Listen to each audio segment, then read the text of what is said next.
Ladies and gentlemen, welcome to PRC Foundation. কেমন আছো সবাই?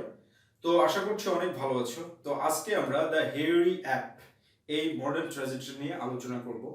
এই মডার্ন ট্র্যাজেডিটা লিখেছেন ইউজেনি গ্ল্যাডস্টোন ওনেল। ইউজেনি গ্ল্যাডস্টোন ওনেল তিনি একজন আমেরিকান ড্রামাটিস্ট, প্লেরাইট এবং তিনাকে এক্সপ্রেশনিস্ট বলা হয়ে থাকে গাইস। তো ইউজেনি ওনেল এর লাইফ ডিউরেশন হচ্ছে 1888 টু 1953, অর্থাৎ 1888 সাল থেকে 1953 সাল পর্যন্ত। এই ড্রামাটা বুঝতে হলে তোমাকে অবশ্যই এক্সপ্রেশনিজম সম্পর্কে তোমার কনসেপশন ক্লিয়ার থাকতে হবে। তো গাইস, তোমরা যদি এই ড্রামাটার টেক্সটের নোটস গুলো পেতে চাও তাহলে আমাদেরকে ফোন করতে পারো এবং আমাদের ওয়েবসাইট ভিজিট করার মাধ্যমেও তোমরা এই নোটগুলোকে কালেক্ট করতে পারো। তো আমরা এখানে মূলত দ্য হেয়ারি অ্যাপ এই ড্রামাটার এই লেকচারে আজকে ক্যারেক্টার সেটিংস থিমস নিয়ে আলোচনা করব। তো এক্সপ্রেশনিজম এই টার্মটা বলতে আসলে কি বোঝানো হয়? এক্সপ্রেশনিজম হচ্ছে মডার্নিস্ট একটা movement. What is expressionism? Modernist movement.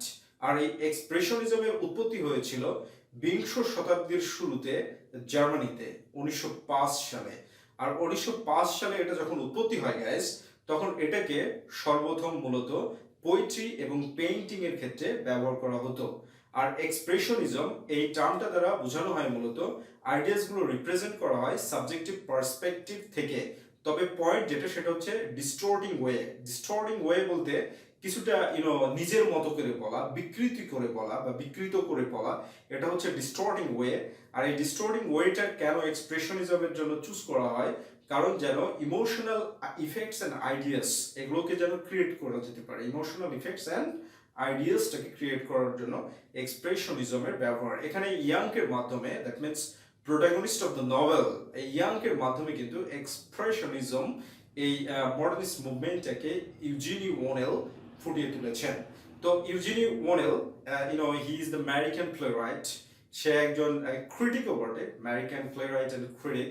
এবং সে তার জীবনব্যাপী কিন্তু এই যে ক্যাপিটালিজমের যে প্রভাবটা, সেই বিষয়টাকে তিনি তার ড্রামাতে ফুটিয়ে তোলার চেষ্টা করেছেন। And one thing more, after first world war আর মডার্ন পিরিয়ডে মানুষের যে সাইকোলজিক্যাল ডিলেমা ছিল, যে সংকট ছিল, সেই সংকটটাকে নিয়েই কিন্তু বেসিক্যালি ড্রামাগুলোতে আলোচনা করা হয়েছে।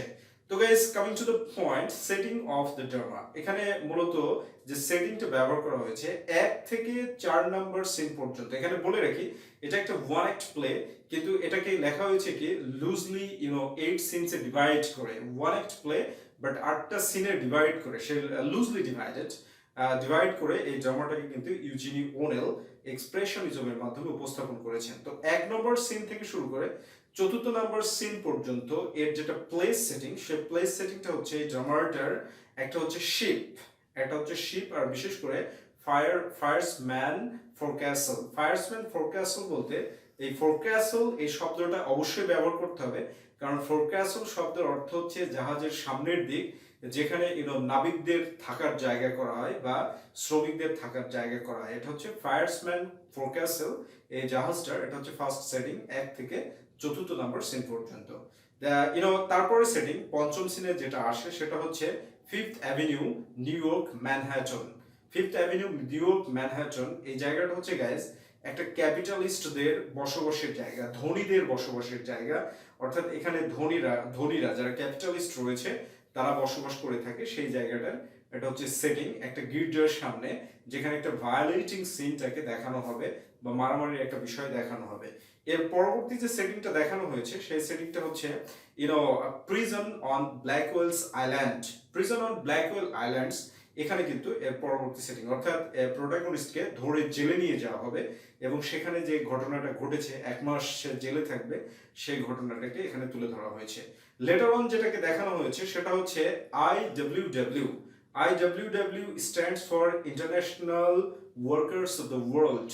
এটা হচ্ছে আন্তর্জাতিক একটা ইউনিয়ন, অর্থাৎ ইউনাইটেড স্টেটস অফ আমেরিকার একটা ওয়ার্কিং ইউনিয়ন হচ্ছে IWW। এটা 1850 সালে প্রথম ইনাগুরেট করা হয়, চালু করা হয়েছিল এবং এখন পর্যন্ত এটা কার্যকর রয়েছে। আর IWW এর যে অফিস, সেই অফিসটা হচ্ছে শিকাগোতে। এই শিকাগোতে সেটিংটা দেখানো হয়েছে এবং লাস্টলি শিকাগোর একটা monkey house of the zoo, সেখানে এই ড্রামাটা বা মডার্ন ট্র্যাজেডিটার সেটিংটাকে ফাইনালি দেখানো হয়েছে।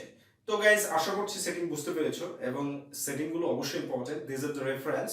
আর কোশ্চেন লেখার সময় এই রেফারেন্সগুলো তুমি যদি ব্যবহার করতে পারো, ইউল গেট মোর মার্কস। ওকে, তার এরপরে আমরা চলে আসি coming to the point, characters. Characters এখানে খুব বেশি নেই, কম সংখ্যক ক্যারেক্টার্স রয়েছে। তো তারপরে আমরা ক্যারেক্টার্সগুলোতে একটু ভালোভাবে ফোকাস করি। তো ফার্স্ট ক্যারেক্টার আমাদের প্রোটাগনিস্ট যেটা, সেটা হচ্ছে Robert young Smith. Robert young Smith হচ্ছে একজন স্টকার। স্টকার ফায়ারম্যান স্টকার, যারা হচ্ছে জাহাজে এই ইঞ্জিনের কয়লা দিয়ে থাকে, পুশ বা শোভ। শোভ, পুশ, PUSS, এটার মানে হচ্ছে ঠেলা বা দিয়ে থাকা, আর এই সিনোনিম হচ্ছে শোভ। এটা মনে রাখবে, মনে রাখাটা খুব ইম্পর্টেন্ট। যে যারা কয়লা যোগান দিয়ে থাকে, ওয়ার্কিং ক্লাস, তাদেরকে স্টোকার বলা হয়। তো রবার্ট ইয়ং একজন মোটা সোটা লোক, একজন প্রাপ্তবয়স্ক মানুষ, খুব physically strength and prouded person. আর সে হচ্ছে এই মডার্ন ট্র্যাজেডিটার প্রোটাগনিস্ট। আর এই প্রোটাগনিস্টটা হচ্ছে symbol of every human beings under the capitalism. Specially ক্যাপিটালিজমের অধীনে যত মানুষ রয়েছে তাদেরকে রবার্ট ইয়াং স্মিথ অর্থাৎ ইয়াংকের মাধ্যমে কিন্তু সিম্বলাইজ করা হয়েছে। এর পরবর্তীতে নেক্সট ক্যারেক্টার যদি আসে, তাহলে ফেডি। ফেডি হচ্ছে একটা বয়স্ক মানুষ। ওয়ার্ল্ড এবং যতগুলো স্টকার বা ওয়ার্কার্স রয়েছে, তার মধ্যে পেডি একমাত্র ওয়ার্কার যে ইয়াংকের যে বিলঙ্গিং ক্লেম, যে ইয়াং হচ্ছে এই জাহাজের একটা অবিচ্ছেদ্য অংশ, বা তার যে বিলঙ্গিং ক্লেমটা, সেই ক্লেমটাকে পেডি সবসময় রসাত্মক ভাবে দেখে। আর পেডি কিন্তু বেসিক্যালি গ্যাস এখানে যেভাবে দেখানো হয়েছে, সেটা হচ্ছে যে সে স্মৃতিচারণ করতে ভালোবাসে। সে একটা অতীতের মতো সমাজ ব্যবস্থা চায়, যেখানে ডিসক্রিমিনেশনটা কম থাকবে, বৈষম্যটা কম থাকবে, এ ধরনের একটা সমাজ ব্যবস্থা। এরপরে চলে আসি হচ্ছে লং। লং হচ্ছে ইয়াংকের একজন co worker and you can say friend, বন্ধু বলতে পারো তুমি লংকে ইয়াংকের। কিন্তু এখানে লং ইয়াংকে কিন্তু বিভিন্নভাবে উদ্বুদ্ধ করে এবং বোঝানোর চেষ্টা করে, and at the same time exploit করারও কিন্তু চেষ্টা করে। ঠিক আছে, এটা হচ্ছে ব্যাপার। এরপরে চলে আসে হচ্ছে ডগলাস মিলড্রেড। ডগলাস মিলড্রেড হচ্ছে এই যে জাহাজটা, সেই জাহাজটার মালিকের মেয়ে। আর এই জাহাজের মালিকের নাম হচ্ছে ডগলাস, মিস্টার ডগলাস। আর এই মিস্টার ডগলাস হচ্ছে স্টিল কোম্পানির যে ট্রাস্টির chairman, president of the steel trust. Steel ট্রাস্টের চেয়ারম্যান, ইউনাইটেড স্টেটস অফ আমেরিকায় যে স্টিল কোম্পানি রয়েছে, সেই স্টিল কোম্পানির প্রেসিডেন্ট হচ্ছে ডগলাস। আর ডগলাসের মেয়ে হচ্ছে ডগলাস মিলড্রেড আর মিস মিলড্রেড। এই মিস মিলড্রেড কিন্তু ইয়াংকে দ্য ফিল দি বিস্ট অর্থাৎ হেরি অ্যাপ এটা বলে কিন্তু গালি দেয়, অর্থাৎ লোমালা ভল্লুক বা প্রাণী বলে গালি দেয়। আসলে এখানে এই দ্য হেরি অ্যাপ, এই টাইটেলটার কিন্তু সিম্বলিক মিনিং রয়েছে। এই সিম্বলিক মিনিংটা দ্বারা মূলত ইউজেনি ওনেল যেটাকে বোঝাতে চেয়েছেন, যে animalistic condition of the human beings, অর্থাৎ মানুষের মধ্যে আবেগ, অনুভূতি, তাদের মধ্যে সৃষ্টিশীলতা, ইন্ডাস্ট্রিয়ালাইজেশনের ফলে, ক্যাপিটালিজমের ফলে যে বিলুপ্ত হয়েছে, সেই বিষয়টাই কিন্তু এখানে সামনে নিয়ে আসার চেষ্টা করেছেন তিনি। এর পরবর্তীতে যে ক্যারেক্টার দেখানো হয়েছে, সেকেন্ড ইঞ্জিনিয়ার, মাইনর ক্যারেক্টার, শুধু মিলড্রেডকে জাহাজটা ঘুরে দেখাবে, এবং ফায়ার ক্যাসল যেখানে ইঞ্জিনসে দেওয়া হয়, ইঞ্জিনের যে ট্যাঙ্কি অর্থাৎ জাহাজের যে ট্যাঙ্কি, সেই ট্যাঙ্কিটাতে যেখানে কয়েল দেওয়া হয়, কয়লা দেওয়া হয় ফায়ার করার জন্য, সেই জায়গাটাকে দেখানো হবে। এর পরবর্তীতে হচ্ছে মিলড্রেডস আন্ট। মিলড্রেডস আন্টের ব্যাপারে ইউজিনি ওনেল তেমন কোনো বর্ণনা দেননি। তিনাকে মূলত দেখানো হয়েছে একটা পম্পাস লেডি হিসাবে, একটা কি বলবো এখানে, এটাকে আমরা একটা ফ্রেজ ব্যবহার করতে পারি, গডি ম্যারিওনেটস। ম্যারিওনেটস হিসাবে গডি শব্দের অর্থ হচ্ছে স্টাইলিশ, জাকালো, আর ম্যারিওনেটস শব্দের অর্থ হচ্ছে গাইস পুতুল, অর্থাৎ জাকালো পুতুল। ক্যাপিটালিস্টদেরকে এখানে কিন্তু গডি ম্যারিওনেস্ট হিসাবে দেখানো হয়েছে, দ্যাট মিন্স পুতুল স্বরূপ কিন্তু দেখানো হয়েছে। আর বেসিক্যালি এই ক্যারেক্টারটা খুবই পম্পাস ক্যারেক্টার, যার সাথে আসলে মিলড্রেড জাহাজে ঘুরতে গিয়েছে। আর এই জাহাজটা গাইজ, এখানে একটা ইনফরমেশন খুব ইম্পর্টেন্ট, সেটা হচ্ছে যে যখন ড্রামাটা শুরু হচ্ছে তার ঠিক 1 ঘন্টা আগে নিউ ইয়র্ক থেকে এটা আটলান্টিক মহাসাগরে কিন্তু পাড়ি জমাচ্ছে। এইভাবে ড্রামাটাকে দেখানো হয়েছে। এরপরের যে ক্যারেক্টারগুলো, এগুলো মাইনর ক্যারেক্টার, এগুলো প্লট সামারির মধ্যে চলে আসবে, বা না আসলেও কোনো ধরনের কোনো সমস্যা নেই। এবার coming to the point, themes of the modern tragedy, অর্থাৎ কি কি বিষয়বস্তু এখানে আলোচনা করা হয়েছে। তো ফার্স্ট অফ অল যেটা আসে সেটা হচ্ছে ক্লাস কনফ্লিক্ট।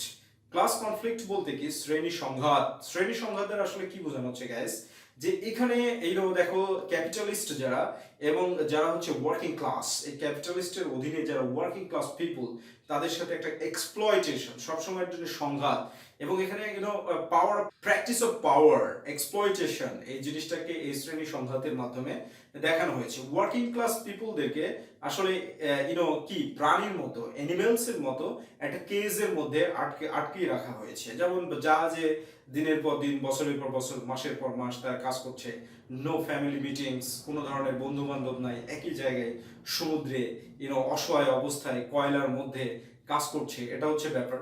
এর পরবর্তীতে যে বিষয়টা দেখানো হয়েছে সেটা হচ্ছে লিবারালিজম। এই ফক্স লিবারালিজম বলতে এখানে স্বাধীনতার পরেও স্বাধীনতাবাদ। তার মানে বুঝতেই পারছো যে ক্যাপিটালিস্ট সমাজে কোনো ধরনের কোনো স্বাধীনতা মানুষের কিন্তু ছিল না। আর এই জিনিসটাকে মূলত ইউজিন ওনেল ফোকাস করেছেন একজন এক্সপ্রেশনিস্ট হিসাবে। ক্যাপিটালিজমকে অ্যাটাক করা হয়েছে এই জামাটা দ্বারা ইউজিন ওনেল কর্তৃক। কিভাবে? যে ক্যাপিটালিজম, পুঁজিবাদ বলতে মূলধন কিছু কতিপয় মানুষের মধ্যে কুক্ষিগত হয়ে গিয়েছে এবং মানুষদেরকে এই ক্যাপিটালিস্টরা কি করছে, এক্সপ্লয়েট করছে। আর তারা কি হ্যাঙ্কারিং আফটার মানি। ইভেন এই ক্যাপিটালিজমের ফলে পলিটিক্স এবং খ্রিস্টানিটি, যেটা চার্চ, সেটাও কুলসিত হয়ে গেছে। কারণ এখানে ইউজিনি ওনেল কিন্তু দেখিয়েছে যে খ্রিস্টানিটি এবং গভর্নমেন্ট দুইটাই এই গডি ম্যারিওরেটস, এদেরকে কিন্তু সার্ভিস করছে। কিভাবে চার্চটা সার্ভিস করছে দেখো। চার্চটা কি করেছে, রিপ্লেস করে ফেলেছে, সাবস্টিটিউট করে ফেলেছে। সাবস্টিটিউটস করছে কিসের মাধ্যমে? যে ধর্মীয় কথা বলার পরিবর্তে পলিটিক্যাল কথা বলে, এবং জীবন এবং মৃত্যুর ভয় দেখানোর চাইতে, জাহান্নাম জান্নাতের বর্ণনা দেওয়ার চাইতে, হ্যাভেন হেলের বর্ণনা দেওয়ার চাইতে বাজার সম্পর্কে বেশি কথা বলা হয় চার্চগুলোতে। আর বাজারটাকে এখানে symbolically methods of money making formula, যে বিষয়টা, সেটাকে দেখানো হয়েছে। এরপরে ফাইনালি লাস্টলি যে থিমটাকে এখানে উপস্থাপন করেছেন ইউজিনি ওনেল, সেটা হচ্ছে alienation. Alienation, this is a very big social problem, mental problem, psychological problem, whatever the problem you name. Alienation এর মাধ্যমে চলে আসে যে মানুষরা এই পুঁজিবাদী সমাজে কিভাবে একজন আরেকজনের থেকে পৃথক হয়ে গিয়েছে, অ্যালিয়েনেট হয়ে গিয়েছে, ফারেক হয়ে গিয়েছে। এই বিষয়গুলোকে চমৎকারভাবে ইউজিনি ওনেল কিন্তু উপস্থাপন করেছেন। তো এই বিষয়গুলো তোমরা ভালোভাবে যদি বোঝো, তাহলে প্লট সামারিটা খুব সহজে পিক আপ করতে পারবে। আই হোপ তোমরা লেকচারটা থেকে যদি উপকৃত হও, তাহলে এটা অবশ্যই তোমার ফ্রেন্ডস বা জুনিয়রদের সাথে শেয়ার করবে, এবং তুমি অবশ্যই আমাদের চ্যানেলটা সম্পর্কে তোমার জুনিয়রদেরকে বা বন্ধুদেরকে ইনফরমেশন করবে, যেন তারাও তোমার মতো উপকৃত হতে পারে। তো আজকের আলোচনাটা এই পর্যন্তই। Never stop yourself in your journey. Have a good day.